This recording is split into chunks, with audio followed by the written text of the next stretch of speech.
Hello everyone, कैसे हैं आप लोग। होप कि आप लोग बिल्कुल ठीक होंगे। मैं हूं भरत कुमार। तो चलिए आप लोगों को आज मैं स्टार्ट करने जा रहा हूं क्वाड्रेटिक इक्वेशंस। देखिए क्लास 10th का ये बहुत ही इंपॉर्टेंट टॉपिक है क्वाड्रेटिक इक्वेशंस। और सीबीएसई वाले बच्चों को जैसे कि सबको पता ही होगा कि आप लोगों का टर्म फर्स्ट का एग्ज़ाम तो हो गया है। अब आप लोगों को टर्म 2 के लिए जो है ना ठीक से फिर से मेहनत करना स्टार्ट करना होगा। और टर्म 2 में जैसा कि आप लोगों को पता होगा कि इसमें टोटल सब्जेक्टिव क्वेश्चंस आने वाला है।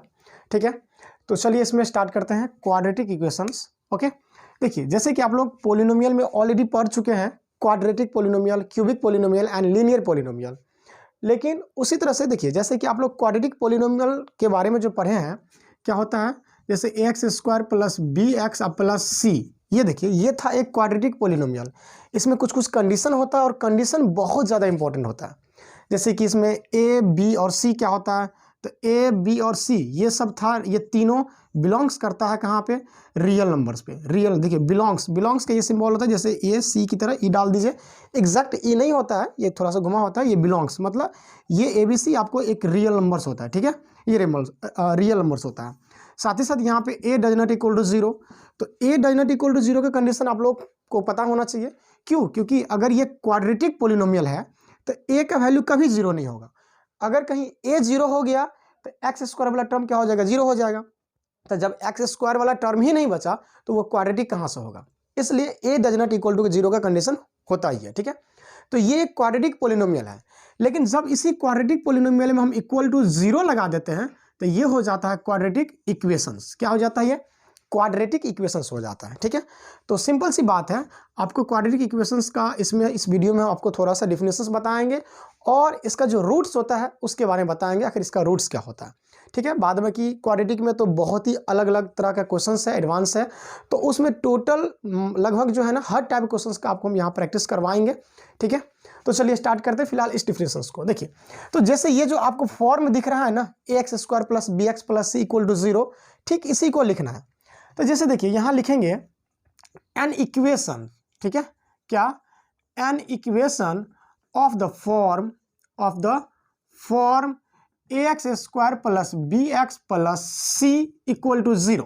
देखिए ax², एन इक्वेशंस एक ऐसा इक्वेशंस जो किस फॉर्म में होता है, ax² plus bx plus c equal to 0। इसमें कंडीशन लगाना होगा। ठीक है, where a, b and c are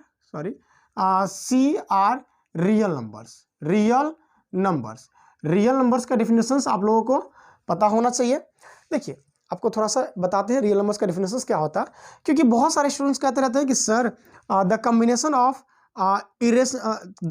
of rational numbers. ठीक है, rational numbers and irrational numbers. देखिए वैसे रेशनल नंबर्स को Q से डिनोट किया जाता है, रेशनल को, और उसके बाद इरेशनल को तो I से ही डिनोट किया जाता है और रियल को R से डिनोट किया जाता है। ठीक है, तो रेशनल प्लस मतलब रेशनल और इरेशनल का जो ग्रुप होगा उसको रियल बोल देते हैं। ये एकदम सही डिफिनेशन है। फिर आपको यहाँ से सवाल उठता है कि रेशनल क्या होता है, इरेशनल क्या होता है। फिर आप जब रेशनल का डिफिनेशन बताइएगा तो P और Q का फॉर्म में बताइएगा, फिर कहिएगा P और Q इंटीजर्स होता है, फिर इंटीजर्स क्या होता है। तो इस तरह से बहुत सारे कुछ एक्सप्लेनेशन की जरूरत पड़ जाता है। तो रियल नंबर का एक ऐसा कुछ डिफिनेशन होना चाहिए कि आपको पीछे कहीं फिर ज़्यादा घूमना नहीं पड़ेगा। ठीक है, तो आपको हम कुछ देर के बाद बताते हैं यहाँ पे। ठीक है, तो फिलहाल इसको देखिए, an equations of the form ax² plus bx plus c equal to 0 where a, b, c are real numbers and a does not equal to 0, और a 0 क्यों नहीं होगा वो तो आपको हम पहले ही बताए हैं। ठीक है, is called quadratic equations, quadratic equations. ठीक है, इसे हम एक क्वाड्रेटिक इक्वेशन कहेंगे, बट इन एक्स लगा देते हैं। क्यों?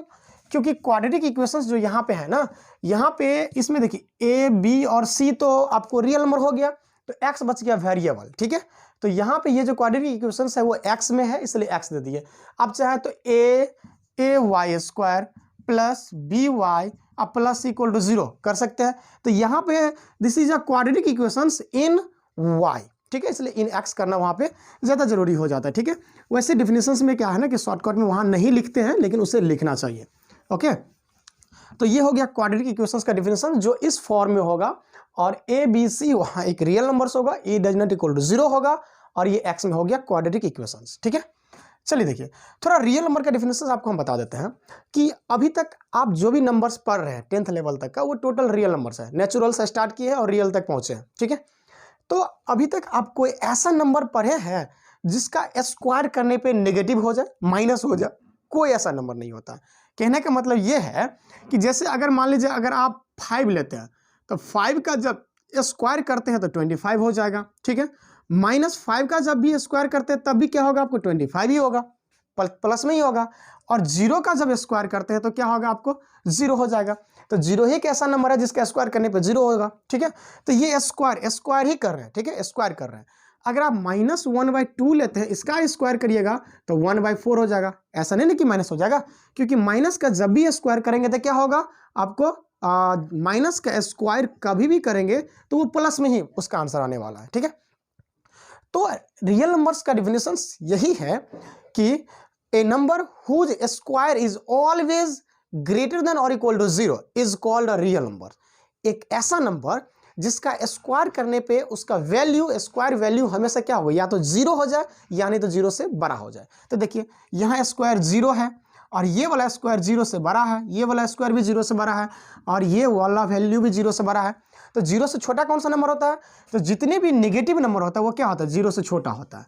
नेगेटिव नंबर 0 से छोटा होता है। और जितने भी 0 के बराबर तो ही है, और जितने भी पॉजिटिव नंबर होगा वो क्या होगा, आपको 0 से बड़ा हो जाएगा। देखिए वैसे क्या है ना कि जब हम आपको पढ़ाते हैं ना, तो मेरा मानना यही रहता है कि जो टॉपिक डील कर रहे हैं, ठीक है, जो चल रहा है उससे रिलेटेड जो भी डॉट होता है ना, उसे क्लियर करते जाइए। क्योंकि हो सकता है कि आप पीछे नहीं पढ़े हैं, ठीक है, तो आगे वहाँ पे आ जाएगा आपको, फिर रास्ते में कहीं पे आ जाता है तो वहाँ आप फंस जाइएगा। इसलिए थोड़ा ध्यान से देखिए। तो आप देखिए एक चीज़ आपको ये सभी यहाँ बहुत सारा कुछ समझने वाला है, लेकिन इसमें इतना कुछ बताने लगेंगे ना तो वीडियो इतना लंबा हो जाता है, तो स्टूडेंट को लगता है वो इतना लंबा वीडियो उसको देख नहीं पाते रहता है। ठीक है, तो आप थोड़ा सा देखिए यहाँ पे। देखिए जो नंबर्स होता है जैसे कि 0, 1, 2, 3, 4, इसको आप कौन सा नंबर बोलेंगे? Positive number? पॉजिटिव नंबर नहीं बोल सकते। क्यों? क्योंकि इसको हम पॉजिटिव नंबर नहीं बोल सकते, क्योंकि इसमें पॉजिटिव के साथ साथ 0 भी है और 0 तो पॉजिटिव होता नहीं है। तो क्या बोलेंगे आपको? इसे बोलेंगे हम नॉन नेगेटिव नंबर। क्या बोलेंगे इसे? Non negative number, non negative. ठीक है, तो देखिए 0 नाइदर पॉजिटिव ना है, 0 is neither positive nor negative, ना तो वो नेगेटिव है नॉर पॉजिटिव है, पॉजिटिव नेगेटिव नहीं है। लेकिन ये जिसको क्या बोलेंगे हम, नॉन नेगेटिव बोलेंगे। ठीक है, बट 0 के साथ यहाँ -1, -2, -3 डाल देंगे तो इसे बोलेंगे हम नॉन पॉजिटिव। इसे क्या बोलेंगे?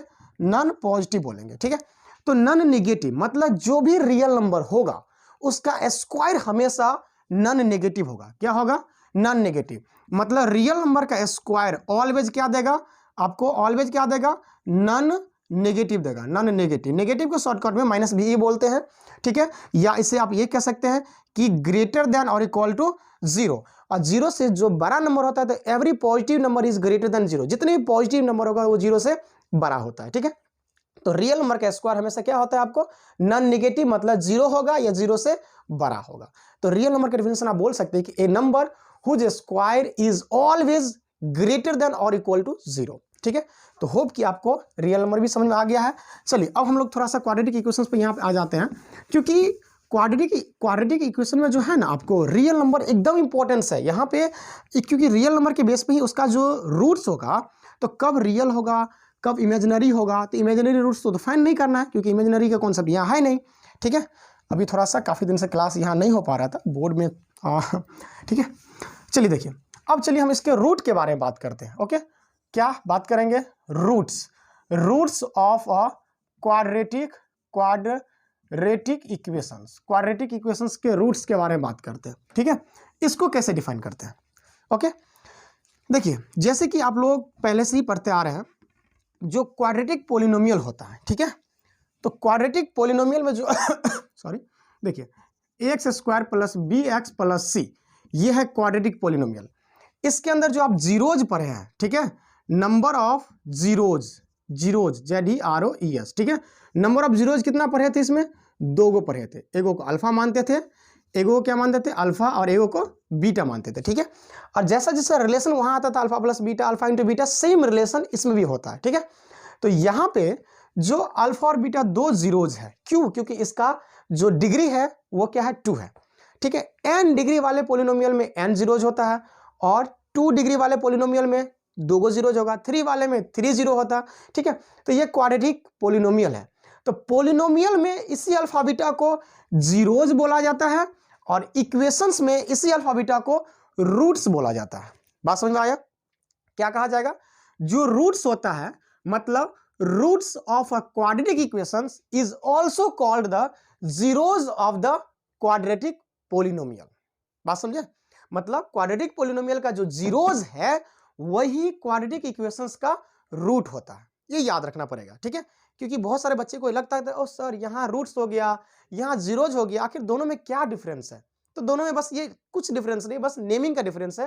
पोलिनोमियल में उसे जीरोज बोला जाता है और इक्वेशन में उसी को रूट्स बोला जाता है। ठीक है, तो जैसे कि वहां जीरोज 2 है तो इसका भी रूट्स 2 होगा, क्योंकि क्वाड्रेटिक है, क्वाड्रेटिक का डिग्री 2 होता है, तो इसमें रूट्स भी 2 होगा। ठीक है, तो देखिए अब जैसे कि आप लोगों को पता होगा जीरोज उसको सेटिस्फाइड करता है। तो जैसे मान लीजिए यहाँ पे ये जो ax² plus bx plus c equal to 0, ये एक क्वाड्रेटिक इक्वेशन है। इसका 2 जीरोज होगा, एगो अल्फा होगा तो एगो बीटा होगा। ठीक है, अल्फा बीटा का जो वैल्यू आएगा वो तो हम निकाल लेंगे, क्योंकि ये तो इसका स्टैंडर्ड फॉर्म है, जनरल फॉर्म है ना क्वाड्रेटिक इक्वेशंस का। तो इसका एक जो सेपरेट एग्जांपल होगा उसका तो 2 जीरोज निकलेगा ही।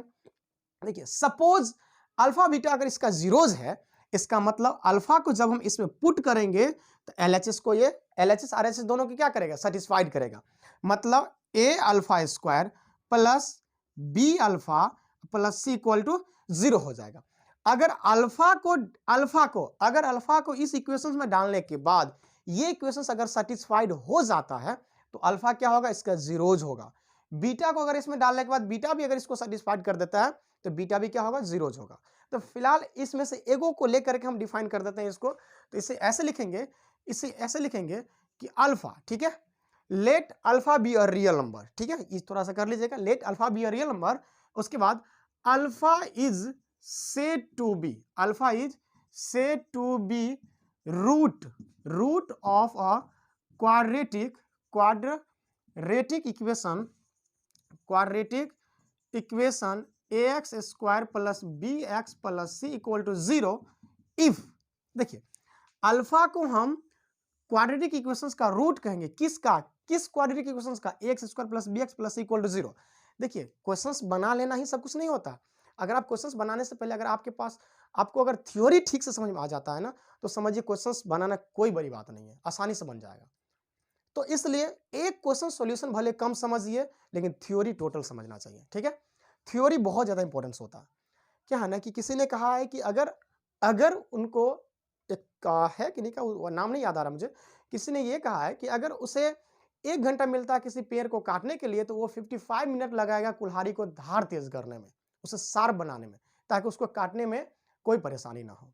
तो वही चीज है, क्वेश्चंस बनाने से पहले थ्योरी क्लासेस करना एकदम जरूरी होता है। ठीक है, तो alpha is said to be root of a quadratic equation ax² plus bx plus c equal to 0 if a alpha square plus b alpha plus c equal to 0। मतलब ये जो इक्वेशंस है उसमें अल्फा को पुट कर दिए, अगर वो पुट करके सेटिस्फाइड कर देगा तो अल्फा को क्या करेंगे, अल्फा को हम उसका रूट्स बोलेंगे। ठीक है, अगर बीटा है तो बीटा को भी पुट करके हम देखेंगे, अगर बीटा भी सेटिस्फाई कर देता है तो क्या होगा, उसका रूट्स हो जाएगा। ठीक है, तो फाइनली इसमें आपको हम जनरल मेथड समझाए हैं, जो क्वाड्रेटिक इक्वेशंस क्या होता है, उसका रूट्स क्या होता है। ठीक है, जीरोज और रूट्स में क्या डिफरेंस है। उसके बाद आपको एक रियल नंबर्स के बारे में एक्सप्लेनेशन दिया है।